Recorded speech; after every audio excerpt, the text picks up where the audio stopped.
नमस्कार दोस्तों, पीएससी अड्डा के यूट्यूब चैनल पर आप सभी का हार्दिक स्वागत है। आज की क्लास में हम मानव हृदय के बारे में पढ़ने वाले हैं।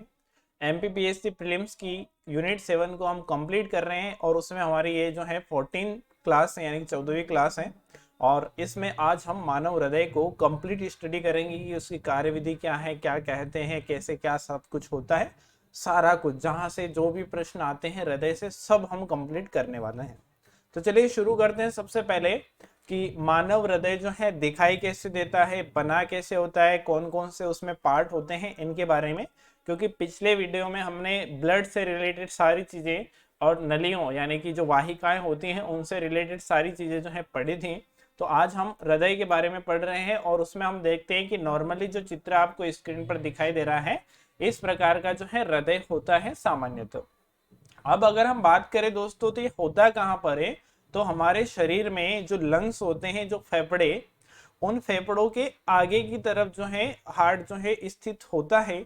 और हार्ट की अगर हम बात करें तो शरीर के कौन से पार्ट में होता है, तो शरीर के बाएं हिस्से में, हालांकि बिल्कुल बीच बीच बीच वाला जो पार्ट होता है वहां पर ये स्थित होता है इस प्रकार से, बट थोड़ा सा किस तरफ रहता है तो बाईं ओर जो है ये स्थित रहता है। अब अगर हम बात करें दोस्तों कि इसमें कितने पार्ट होते हैं या कितने कक्षक या कोष्टक इसमें होते हैं, तो हमारे हृदय में जो है 4 कोष्टक होते हैं।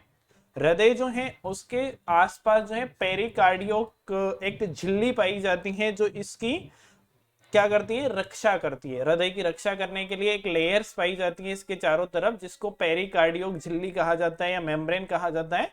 वो हृदय की चारों तरफ से रक्षा करती हैं और इसकी जो अध्ययन है यानी कि हृदय की जो स्टडी है उसको कार्डियोलॉजी के नाम से जाना जाता है। हृदय की स्टडी को हम क्या कहेंगे, कार्डियोलॉजी कहेंगे। अब नॉर्मल सी बात है कि इसके 4 हिस्से है, तो इसको हम 2 अलग अलग पार्ट में से जो है डिवाइड कर सकते हैं। तो जब इसको 2 अलग अलग पार्ट में हम डिवाइड करते हैं तो एक भाग जो है हमारे पास वो हो जाता है बाया और एक भाग हमारे पास बचता है वो होता है दाया। तो अलग अलग 2 हिस्से हो गए, तो ये वाला जो है दाहिना भाग है या दाया भाग है और ये वाला जो है हमारे पास बाया भाग है। यानी कि इसको हमने 2 अलग अलग हिस्सों में डिवाइड कर दिया। तो फिर भी दोनों साइड में 2-2 पार्ट अपने पास बचते हैं। तो हृदय में ये ऊपर वाले जो पार्ट होते हैं, ठीक है, तो ऊपर वाले पार्ट जो है उनको कहते हैं हम आलिंद। ऊपर वाले पार्ट को क्या कहते हैं, आलिंद। और नीचे वाले जो पार्ट होते हैं इनको कहते हैं निलय। तो इधर क्या होगा दाएं पार्ट में, तो दाएं पार्ट में जो है दाहिना जो पार्ट होता है उसमें बायां आलिंद और बायां निलय जो है ये दोनों इसमें स्थित होगी। इनको हम क्या, सॉरी, दाया आलिंद, ये थोड़ा यहाँ पर गलत लिखा है, ऐसा नहीं होता। यहाँ पर बाएं की जगह दाहिने भाग में दाया आलिंद और दाया निलय जो है स्थित होते हैं और बाएं पार्ट में जो है बाया आलिंद और बाया निलय जो है वो स्थित होते हैं। तो इस प्रकार से हम देखते हैं कि ये दाया पार्ट इधर दाया आलिंद है और दाया निलय है, और जो बाया पार्ट इधर बाया आलिंद है और बाया जो है निलय है। तो ये इसके 4 अलग अलग क्या हो गए, भाग हो गए, 4 अलग अलग कोष्टक हो गए। तो ये तो हृदय के बारे में सामान्य सी बात है कि ऐसा हमें दिखाई देता है। इसका वजन कितना होता है, तो इसका वजन होता है 250 से 350 ग्राम, यानी कि अलग अलग मनुष्य में अलग अलग वेट इसका हो सकता है। औसत 300 ग्राम हम कह सकते हैं। 300 ग्राम का ये ऑर्गन होता है और मस्कुलर ऑर्गन होता है, पूरा का पूरा मसल से बना होता है। इसमें एक भी जो है हड्डी नहीं होती, पूरा मस्कुलर ऑर्गन होता है। और कौन सी मसल इसमें होती है, तो पेरिकार्डियक मसल इसके बाहर होती है और कार्डियक मसल जो है इसके अंदर होती है, उनसे ये बना होता है। ये सेल्स भी हम कह सकते हैं, मसल्स भी इनको हम कह सकते हैं। तो इनसे ये जो है डेवलप्ड होता है, पूरा बना होता है। अब हम बात करते हैं कि ये कार्य क्या करता है। तो दोस्तों हृदय का जो मुख्य कार्य होता है वो होता है रक्त को पंप करना। एक ही काम के लिए हृदय बना है, ये कोई दिल लगाने के लिए जो है दिल नहीं बना है, दिल बना है रक्त को पंप करने के लिए। तो ये एक प्रकार की क्या है, मोटर होती है। और जो एस ए नोड के द्वारा, ऐसे नोड या इसको हम कह सकते हैं पेस मेकर, इसके द्वारा जो है क्या करता है, बीट उत्पन्न करता है, हृदय की धड़कन उत्पन्न करता है और उसके माध्यम से रक्त को खींचता है और रक्त को शरीर के अलग अलग भागों में जो है प्रवाहित करता है। तो रक्त को खींचना और रक्त को प्रवाहित करना ही काम किसका होता है, हार्ट का होता है, हृदय का होता है। और इसके लिए इसमें 4 चेम्बर्ड होते हैं। तो इसमें क्या होता है कि आलिंद और निलय जो है वो लयबद्ध रूप से संकुचन और विश्रांति, यानी कि एक बार सिकुड़ते हैं, एक बार फैलते हैं, सिकुड़ते हैं, फैलते हैं, यानी कि डायस्टोल और सिस्टोल की क्रिया करते हैं। सिस्टोल यानी कि सिकुड़ रहे हैं, डायस्टोल यानी कि फैल रहे हैं। तो ये क्रिया जो है लगातार ऐसे नोड के माध्यम से चलती रहती है या पेस मेकर के माध्यम से चलती हैं। तो इससे रक्त को ये क्या करता है, पंप करता है। तो इस पूरी क्रियाविधि को अब हम समझने वाले हैं कि इसकी जो है क्रियाविधि होती कैसे, कैसे रक्त आता है, कहाँ से आता है, फिर कहाँ जाता है, फिर कहाँ से आता है। तो आपको जो स्क्रीन पर दिखाई दे रहा है ये है अपने हृदय का सामान्य सा चित्र। और इसमें अगर हम देखें तो ये दाहिना पार्ट है, तो इधर एक है दायां आलिंद और नीचे है दायां निलय। ऊपर अगर हम देखें इस तरफ तो इधर बायां आलिंद है और बायां निलय है, यानी ऊपर वाले पार्ट को हम क्या कहेंगे, आलिंद, और नीचे वाले पार्ट को निलय कहेंगे। अब क्या होता है कि एक होती है शिराएं, एक क्या होती है, शिरा, और एक होती है धमनी, जिनके बारे में कल के वीडियो में हमने देखा था। जिसने वीडियो नहीं देखा है थोड़ा सा मैं बता देता हूं कि शिराएं जो होती हैं वो सामान्यतः अशुद्ध रक्त जो है उनको प्रवाहित करती है, और धमनी जो है वो शुद्ध रक्त को प्रवाहित करती है ना। अशुद्ध रक्त यानी कि जिसमें कार्बन डाइऑक्साइड घुला हुआ है, शुद्ध रक्त यानी कि जिसमें ऑक्सीजन घुला हुआ है। कार्बन डाइऑक्साइड हटा के जब ऑक्सीजन ऐड कर दिया जाता है तो शुद्ध रक्त होता है। तो शुद्ध रक्त सामान्य धमनी के माध्यम से और अशुद्ध रक्त जो है शिरा के माध्यम से प्रवाहित होता है। अब बताओ कि हमारे शरीर में जो कोशिकाएं होती हैं वो क्या काम करती है। तो कोशिका का जो मुख्य काम होता है वो होता है कि ऊर्जा का निर्माण करना, और शरीर का डेवलपमेंट वगैरह तो करती ही है, बट मुख्य काम क्या होता है, कोशिका में जो माइक्रोकांड्रिया होता है उसमें ऊर्जा का निर्माण होता है। ऊर्जा का निर्माण होता है तो ग्लूकोज जो है ऊर्जा के रूप में जब कन्वर्ट होता है तो कुछ एडिशनल प्रोडक्ट बनते हैं जिसमें कार्बन डाइऑक्साइड बनती है। तो वो कार्बन डाइऑक्साइड जो होती है रक्त के साथ घुल जाती है, और उस ऊर्जा को बनाने में ऑक्सीजन की आवश्यकता होती है। तो हमारे जो अंग हैं वहां से कार्बन डाइऑक्साइड को लेकर ये जो शिराएं हैं ये क्या करती है, रक्त को लेकर हृदय के पास आती है। अब खींचता हृदय ही है, बट इनके माध्यम से आता है शिरा के माध्यम से। और जब फाइनली सब शिराएं आपस में कनेक्ट हो जाती हैं और एक शिरा के रूप में आ जाती हैं तो उसको कहते हैं महाशिरा। तो महाशिरा क्या करती है, अशुद्ध रक्त को हृदय तक लेकर आती है। ठीक है, इतना हमने समझ लिया। उसके बाद धमनियां जो होती हैं वो क्या करती हैं, तो धमनी का काम होता है शुद्ध रक्त को लेके जाना। तो एक धमनी होती है जिससे पूरे शरीर के अंदर रक्त जाते हैं, तो उसको हम कहते हैं महाधमनी। तो महाधमनी क्या करती है, पूरे शरीर के अंदर जो है रक्त को लेकर जाने का काम करती है। ठीक है, इतनी चीजें आप लोगों को नोट डाउन कर लेनी है, समझ लेनी है।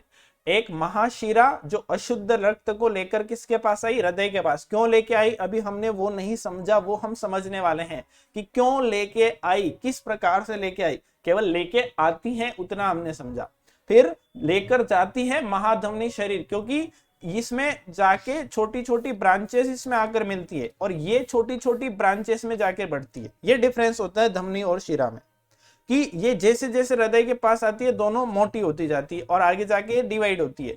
तो ये एक खींचने का काम करती है, एक जो है पहुंचाने का काम करती है। ठीक है, इतनी चीजें जो है अपने को समझ में आ गई। अब मैं इसको जो है क्लियर कर देता हूं, फिर से हम इसको समझते हैं। अब ऐसा होता क्यों है, तो मैंने अभी आपको बताया कि एक सिस्टोल की क्रिया होती है और एक डायस्टोल की क्रिया होती है।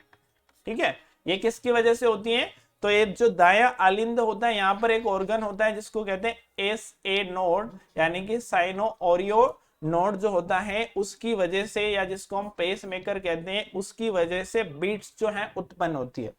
और इसमें क्या होता है कि एक बार जो है सिस्टोल यानी कि हृदय पूरा सिकुड़ जाता है, और एक बार डायस्टोल यानी कि हृदय जो है पूरा फैल जाता है। सिस्टोल सिकुड़ेगा, डायस्टोल यानी कि फैलेगा। अब इसको आप सिकोड़ दोगे तो इसमें जितना भी रक्त होगा वो कहाँ चला जाएगा, बाहर, और ये फैलेगा तो बाहर से जितना भी रक्त है वो कहाँ आ जाएगा, अंदर आ जाएगा। जब ये दोनों प्रोसेस हो जाती हैं तो इससे एक बीट बनती है। इससे क्या बनती है, एक बीट यानी कि एक धड़कन बनती है। और 1 मिनट में हमारा हृदय जो है वो ऐसा 72 बार करता है। कितनी बार करता है, 1 मिनट में 72 टाइम्स जो है वो बीट्स होती है, यानी कि धड़कन जो है उत्पन्न होती है। यानी कि हृदय जो है हमेशा धड़कता रहता है, ऊपर नीचे हो रहा है, मतलब सिस्टोल डायस्टोल सिस्टोल डायस्टोल। तो 72 बार 1 मिनट में धड़का, ऐसे 24 घंटे में न जाने कितनी बार इसको काउंट कर सकते हैं, इतनी बार जो है धड़कता। एक बार जब धड़कता है तो 70 मिलीलीटर रक्त जो है उसको पंप कर देता है। यानी कि इसके अंदर कितना रक्त होता है, एक बार एक बीट में 70 ml। तो जब 1 मिनट होता है तो लगभग 4 से 5 लीटर रक्त जो है उसको ये पंप करने का काम कर देता है। इतना जो है फास्ट काम करता है और हमेशा काम करता है, कभी विश्राम नहीं करता। तो शरीर का सबसे व्यस्त ऑर्गन भी है। अब यहाँ पर क्या होता है कि कुछ वाल्व लगे होते हैं, जैसे कि हम वाल्व की बात करते हैं तो यहाँ होता है वाल्व ए, यहाँ पर होता है वाल्व बी, यहाँ पर होता है वाल्व सी, और यहाँ पर होता है यहाँ पर होता है वाल्व सी, और यहाँ पर होता है वाल्व डी। यानी कि 4 वाल्व जो है इसके अंदर होते हैं। इसको मैं फिर से बना देता हूं आपके सामने। वाल्व ए यहाँ पर होता है, वाल्व बी यहाँ पर होता है, वाल्व सी यहाँ पर होता है, और वाल्व डी यहाँ पर होता है। इस प्रकार से हम इसको समझने वाले हैं। इनको नाम देंगे हम, इनके नाम है विशेष। तो होता क्या है कि ये जो है इसको कहते हैं मिट्रल वाल्व, इसको कहते हैं मिट्रल वाल्व। ठीक है। अब ये जो वाल्व है बी वाला, ये किससे जुड़ा है? धमनी से, है ना। तो इसको कहते हैं एरोटा वाल्व, एरोटा वाल्व। जो वाल्व सी है वो किससे जुड़ा है? तो फफूंदी धमनी से जुड़ा है। इसको पल्मोनरी वाल्व कहते हैं, पल्मोनरी वाल्व इसको कहते हैं। और इसको वाल्व डी जो है इसको कहते हैं हम ट्रिक्यूबसिट। ये बहुत ही इंपॉर्टेंट नाम है, पूछे जाते हैं। ट्रिक्यूबसिट वाल्व इनको कहते हैं। तो होता क्या है कि जब हृदय सिस्टोल की क्रिया करता है तो 2 वाल्व खुले रहते हैं, 2 बंद हो जाते हैं। जब ये डायस्टोल की क्रिया करता है तो 2 वाल्व खुले रहते हैं, 2 बंद हो जाते हैं। इससे रिवर्स जो है ब्लड नहीं आता, जिधर जाना है उधर चला जाता है, जिधर से आना है उधर आ जाता है। ये रिवर्स वाली प्रोसेस इसमें नहीं होती, इसलिए यहाँ पर वाल्व की आवश्यकता होती है। तो वाल्व किस प्रकार से काम करते हैं? तो सबसे पहले हम डायस्टोल की क्रिया करवाते हैं, यानी कि रक्त जो है किसके अंदर आता है? हृदय के अंदर आता है। अब हृदय के अंदर कहां से आएगा और हृदय से कहां पर जाएगा? तो हृदय के अंदर जो है 2 जगह से आता है। एक तो आता है शरीर के विभिन्न अंगों से, और दूसरा आता है लंग्स से, जो फेफड़े होते हैं वहां से भी तो शुद्ध होकर आता है, क्योंकि हृदय जो है रक्त किसके पास भेजता है? फेफड़ों के पास। अब फेफड़ों से शुद्ध होकर आएगा। दूसरी बार में क्या होगा? जब यह सिकुड़ेगा, सिस्टोल की प्रोसेस करेगा, तो एक तो ये जो रक्त है ये किसके पास जाएगा? फेफड़ों के पास। और एक रक्त कहां पर जाएगा? तो शरीर के विभिन्न अंगों के पास जाएगा। तो इस प्रकार से 2 मतलब मुख्य रूप से प्रोसेस इसमें होती है, एक सिस्टोल की और एक डायस्टोल की। तो जो सिस्टोल की प्रोसेस होती है उस समय क्या होता है? तो सिस्टोल की प्रोसेस में जैसे कि वाल्व ए है, बी है, सी है, डी है, इनमें से डायस्टोल की प्रोसेस और सिस्टोल की प्रोसेस होती है उस समय 2-2 वाल्व जो है ओपन रहते हैं और 2-2 बंद रहते हैं। तो डायस्टोल की पहले हम बात कर लेते हैं। डायस्टोल का मतलब क्या हो रहा है कि फैल रहा है, फैल रहा है, यानी कि एक तो यहां से रक्त आएगा अपने पास, तो वाल्व डी जो है ओपन होगा, यहां लिख देता हूं वाल्व डी ओपन होगा। और दूसरा कौन सा वाल्व ओपन होगा? तो वाल्व ए ओपन होगा। तो जब सिस्टोल की प्रोसेस होती है तो कौन कौन से वाल्व जो है ओपन रहते हैं? तो वाल्व ए यानी कि मिट्रल वाल्व और वाल्व डी ट्रिक्यूबसिट वाल्व, ये दोनों जो है ओपन रहते हैं। इनके माध्यम से जो है रक्त कहां पर आता है? अपने जो है हृदय के अंदर आता है। एक में कहां से आ रहा है? शरीर के विभिन्न अंगों से। दूसरे में कहां से आ रहा है? फेफड़ों से शुद्ध होकर। जब सिस्टोल की क्रिया होती है और 2 बंद हो जाते हैं, डायस्टोल की क्रिया में बी और सी बंद रहते हैं। जब सिस्टोल की क्रिया होती है तो बी और सी खुल जाते हैं और ए और डी बंद हो जाते हैं। तो बी कौन सा है? एरोटा वाल्व है, और सी कौन सा है? पल्मोनरी वाल्व है। तो जब यहाँ पर रक्त भर जाता है, इसमें रक्त भर जाता है और ये वाल्व बंद हो गया डी वाला, यानी कि रिटर्न नहीं जा सकता।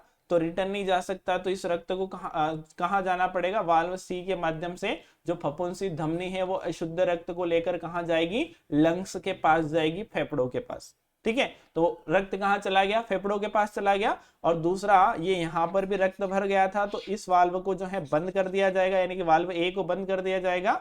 तो रक्त बी के माध्यम से कहाँ चला जाएगा? एरोटा में, एरोटा वाल्व के वहां से होते हुए महाधमनी में चला जाएगा। तो जब महाधमनी में चला जाएगा तो महाधमनी से विभिन्न ऑर्गन में। तो ऐसे ये प्रोसेस चलती रहती है। एक बीट होती है, एक डायस्टोल और सिस्टोल, यानी कि रक्त भरता है, रक्त फिर बाहर निकलता है, रक्त भरता है, बाहर निकलता है। दोनों भागों में एक साथ प्रोसेस होती है, दोनों जो भाग है यानी कि दाएं भाग में और बाएं भाग में। तो ये प्रोसेस जो है हमेशा क्या होती रहती है? चलती रहती है, चलती रहती है। और 1 मिनट में कितनी बार चलती है? 72 बार। तो जब एक बार हृदय धड़कता है तो 70 ml रक्त जो है उसको पंप कर देता है, और जब 72 बार धड़केगा तो लगभग 5 लीटर रक्त को पंप ये कर देता है एक समय में, या 1 मिनट में। तो ऐसे 24 घंटे में लगभग जो है बहुत सारे मतलब काउंट कर सकते हैं इसको, इतनी बार जो है या इतने लीटर रक्त को ये पंप करने का काम करता है। अगर इसने काम करना बंद कर दिया तो क्या हो जाएगा, हृदयघात हो जाएगा या व्यक्ति की मृत्यु हो जाएगी, क्योंकि ब्लड जो है वो शुद्ध नहीं होगा। तो हमारे जो फेफड़े हैं वो क्या करते हैं, तो फेफड़े जो है रक्त को शुद्ध करने का काम करते हैं। अभी थोड़ी देर पहले हमने बात की थी कि धमनियां शुद्ध रक्त ले जाती है और शिराएं अशुद्ध रक्त, बट ये फफुंसी नाम की एक धमनी और फफुंसी नाम की एक शिरा जो है ये इसका अपवाद है। ये बात भी आपको ध्यान रखना है, क्योंकि यहाँ से अशुद्ध रक्त ले जाने का काम धमनियां कर रही है और यहाँ से शुद्ध रक्त लाने का काम कौन कर रही है, शिराएं कर रही है। और ये केवल लंग से कनेक्ट होती हैं, जो फेफड़े होते हैं उससे कनेक्ट होती हैं। तो फफुंसी धमनियां और फफुंसी शिराएं अपने अपने काम का क्या होती है, अपवाद होती है। शिराएं हमेशा अशुद्ध रक्त ले जाती हैं, बट फफुंसी शिराएं या पल्मोनरी शिराएं इसका अपवाद है। धमनियां हमेशा शुद्ध रक्त ले जाती हैं, बट पल्मोनरी या फफुंसी धमनियां आर्टरीज जो है इसका क्या है, अपवाद है। ये बात हमें ध्यान में रखनी है। तो ये थी दोस्तों हृदय की क्रियाविधि जिसके बारे में हमने जाना। अब हृदय से रिलेटेड कुछ और चीजें भी हैं, उनके बारे में हम देखते हैं, कुछ तथ्य हैं। तो हृदय जो है 1 मिनट में कितनी बार धड़कता है, तो 72 टाइम्स जो है ये धड़कने का काम करता है। एक बार धड़कने में 70 मिलीलीटर रक्त को पंप करता है, तो 1 मिनट में लगभग 4 से 5। जब हृदय धड़कता है तो उसमें एक डायस्टोल की क्रिया होती है और एक सिस्टोल की क्रिया होती है। तो जब डायस्टोल की क्रिया होती है यानी कि वो क्या कर रहा है, फैल रहा है, तो फैलने के समय रक्त उसमें भरता है तो डब की आवाज आती है, और जब वो निकलता है बाहर तो सिस्टोल की क्रिया होती है, उसमें लब की आवाज आती है। और हृदय की धड़कन को सुनने के लिए किसका प्रयोग करते हैं, स्टेथोस्कोप का प्रयोग जो है किया जाता है। जो डॉक्टर के गले में लटका होता है स्टेथोस्कोप, वो हृदय की धड़कन को काउंट नहीं कर सकता, केवल जो है क्या कर सकता है, सुन सकता है। और अगर उसमें लब डब की आवाज आ रही है यानी कि रक्त एक धड़कन जो है कंप्लीट हो रही है। तो 1 मिनट में 72 टाइम्स जो है लब और 72 टाइम्स जो है डब की आवाज आई, यानी कि 72 टाइम्स जो है आपकी धड़कन चल रही है। इसको सुना जा सकता है स्टेथोस्कोप से, बट इसको काउंट करने के लिए, इसका मेजरमेंट करने के लिए जो है ईसीजी करना पड़ता है। ईसीजी एक टेस्ट होता है जिसको कहते हैं इलेक्ट्रोकार्डियोग्राफ, और इस ग्राफ के माध्यम से क्या किया जा सकता है, तो इस ग्राफ के माध्यम से हृदय की धड़कन जो है उसका मेजरमेंट किया जा सकता है। सामान्यतः 72 होती है, बट महिलाओं में 78 तक जो है इसकी बीट्स होती हैं। जो छोटे बच्चे होते हैं उनमें 100 बीट्स, 100 से ऊपर बीट्स भी जो है होती है, क्योंकि उनका हृदय जो है और तेजी तेजी से धड़कता है। हृदय की धड़कन को पेस मेकर या ऐसे नोड जो है वो कंट्रोल करता है। अगर ऐसे नोड या साइनो ऑरियो नोड जो है वो अगर कंप्लीट नहीं कर सकता तो फिर कृत्रिम पेस मेकर जो है उसमें लगाया जाता है। हृदय का वजन जो है 250 से 300 ग्राम होता है, और इसके अध्ययन को हम क्या कहते हैं, कार्डियोलॉजी कहते हैं। तो आज के वीडियो में हमने हृदय की कार्यविधि, हृदय के बारे में जो फैक्ट हैं उसके बारे में पढ़ा। उम्मीद करता हूं कि ये चीजें जो है आपको समझ में आई होगी। दोस्तों अगर वीडियो अच्छा लगा हो तो वीडियो को लाइक करें, अपने दोस्तों में शेयर करें, और पीएससी अड्डा के यूट्यूब चैनल को सब्सक्राइब जरूर करें। साथ ही दोस्तों एमपीपीएससी से संबंधित कंप्लीट कोर्स अगर फ्री में अवेलेबल करवाना चाहते हैं आप अपने लिए, तो प्ले स्टोर से पीएससी अड्डा ऐप जो है उसको जरूर डाउनलोड करें।